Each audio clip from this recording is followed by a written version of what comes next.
the early afternoon games. The Saints at the Broncos, or late afternoon games. The Saints at the Broncos.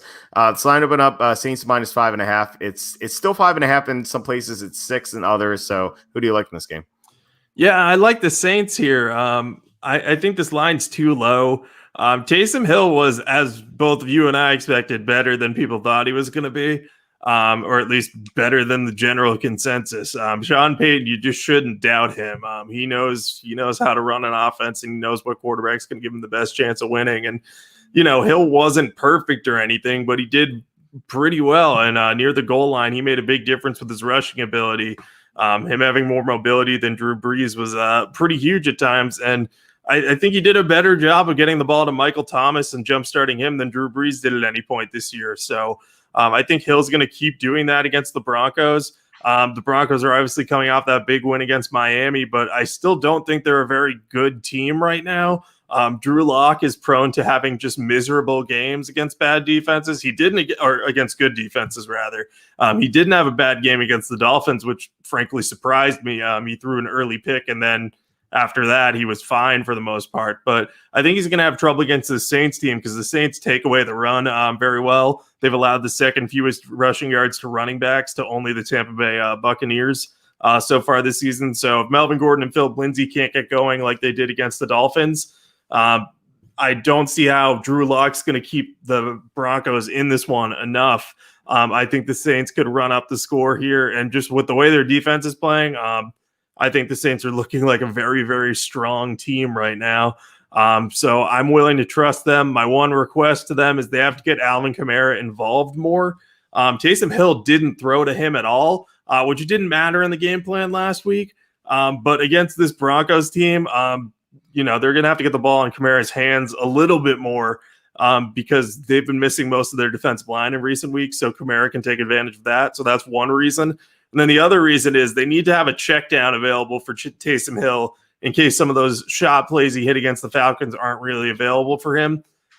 They really need to be able to have him get the ball to Kamara. So I wouldn't be surprised if Peyton makes that kind of more of a game plan and says, hey, Taysom, we saw you make downfield plays last week. Let's get some balls to Kamara here to keep him off balance early. But anyway, that's my impassioned plea for let's not lose Alvin Kamara just because Taysom Hill's in the game. I agree. I expected Kamara's targets to go down because Hill has a better arm at this point than Brees, 41-year-old quarterback. So that doesn't really surprise me at all.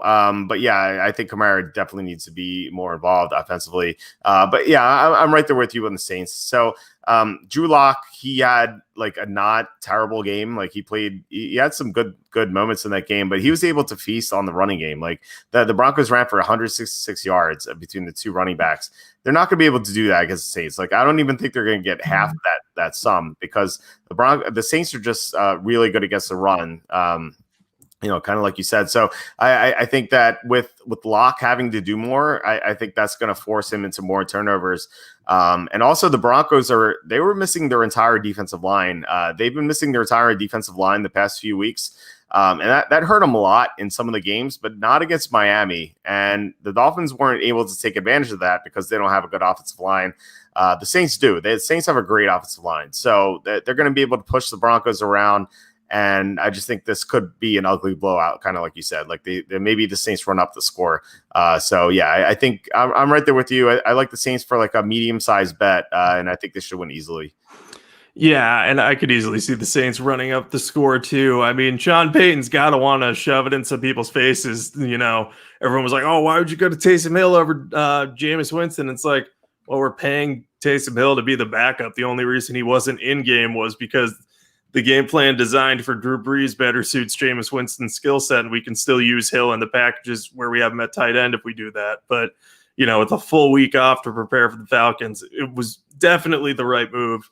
And I'm interested to see if Hill can keep playing pretty well like he did on Sunday. And, he'll improve from the mistakes he made, like that one kind of dead duck he threw that Emmanuel Sanders somehow caught 5 yards behind where his route ended. That was pretty impressive. Yeah, that was crazy. Yeah, so I like Hill. I like what I saw from him in preseasons. And I don't understand why people were upset with Jameis Winston not playing. It's like This guy threw 30 interceptions last year. Like, let's just not let's not be crazy about like him not playing. Patrick says thanks for the IG shout out on the picks page. Cereal and Music is Patrick's page. It's pretty cool. He reviews like obscure music and cereal, which is like I was shocked that there's Jolly Rancher cereal. Like I was so surprised by that.